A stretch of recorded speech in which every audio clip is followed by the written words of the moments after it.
The holiday season brings with it a particular kind of pressure, a cultural insistence that we gather, that we forgive, that we maintain connection, no matter the history, no matter the cost. But for those of us who come from dysfunctional families, toxic partnerships, or lifelong trauma bonds, the holidays are less about celebration and more about reckoning. They illuminate the choices we have made, the boundaries we must enforce, and the lives we cannot carry for others, no matter how much we once wanted to. Choosing to step away or choosing to be no contact is rarely clean. It is not always a story of rescue or abandonment, of someone trapped and waiting for you to come save them. More often than not, the people we leave behind are exactly where they want to be. They have roles they have learned to inhabit. They find identity and comfort in chaos, in dysfunction, in patterns that we, looking from the outside, might recognize as destructive. And it's not our responsibility or even within our power to dismantle their choices, decode their motivations, or fix the consequences of their actions. This reality is particularly acute when those consequences are severe or even fatal. I've seen families dedicate decades to protecting someone from the natural outcomes of their life choices. Like my own grandparents, they devoted themselves to saving my father, an addict, a career criminal, a man whose life was a string of chaos from every consequence imaginable that he might face. They intervened after overdoses, after stabbings, after strings of accidents that should have ended him.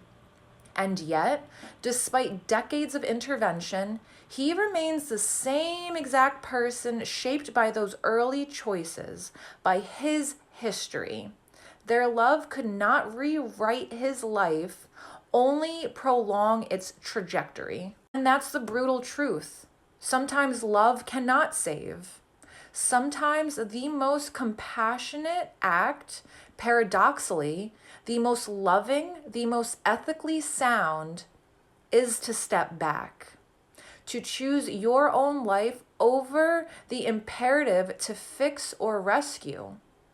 Holidays make this more acute because of expectation. Thanksgiving, Christmas, Mother's Day, Father's Day, they are the markers of ritualized presence, forcing us into a cultural script that says, hey, show up, sacrifice, give a fuck. But for some, navigating trauma, codependency, or lifelong dysfunction, showing up can mean erasing your own needs, sacrificing your own boundaries, and perpetuating cycles that have defined your life for literally decades. Choosing no contact is not a moral failing. It is a recognition of limits, of agency, of the impossibility of carrying another's life in your own hands indefinitely. It is an acknowledgement that sometimes the only person you can truly save is yourself. That awareness is agonizing. It means accepting that walking away may expose someone to harm, to suffering, even to death. It is a consciousness that weighs heavily, year after year, during every cultural holiday that celebrates closeness. Yet, within that brutal clarity lies radical reclamation. Choosing yourself does not mean you are unfeeling or cruel or selfish. It means you understand that love can coexist with absence, that protection can coexist with distance, that survival sometimes require boundaries so absolute that the world, family, lovers, friends, cannot penetrate them. In leaving, we honor the truth of our limits and we insist on the reality of our own lives.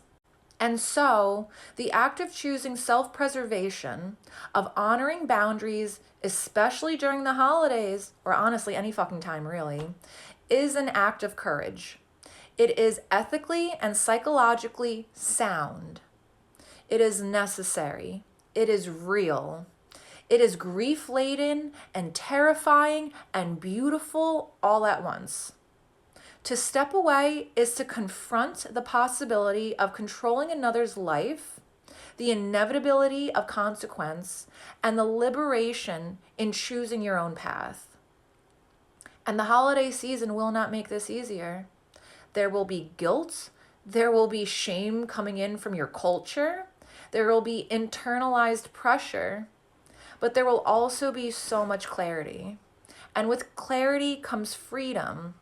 Freedom to live your life, to honor your boundaries, to face the agonizing truth that sometimes the only person you can save is yourself.